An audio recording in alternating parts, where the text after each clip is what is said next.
The Jewish Channel's Week in Review. Teaching to both the body and the mind is a core principle of the martial arts, but Meredith Gansman met one Jewish judo teacher who brings those lessons to those afflicted with cerebral palsy.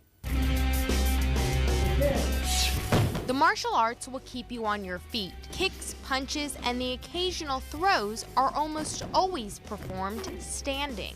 So why is this karate class full of chairs? Seated, Jewish martial arts master Cary Nemeroff leads a unique karate class in both English and American Sign Language. The class is comprised of mainstream karate students and those with cerebral palsy, but united by their passion for the martial arts, they learn together. You're all martial artists. You all have the same interests and are inspired by the same teachings. Nemeroff has customized a martial arts program called Fukasa Kai Karate for those who have cerebral palsy and use a wheelchair. We do everything that you do in a regular karate class. We do kicking techniques as best as we can by moving our legs.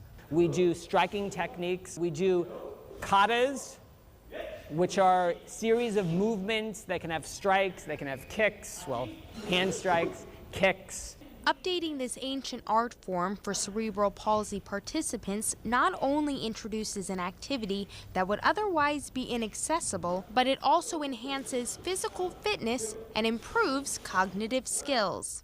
I thought that it might provide a way in which they can broaden their range of motion, their fine motor skills, their gross motor skills, and it has actually. In fact, I've been told that they can lift their arms more. Sometimes people who have this challenge have trouble managing stress and learning how to focus, and the martial arts is all about that. In fact, it's kind of required.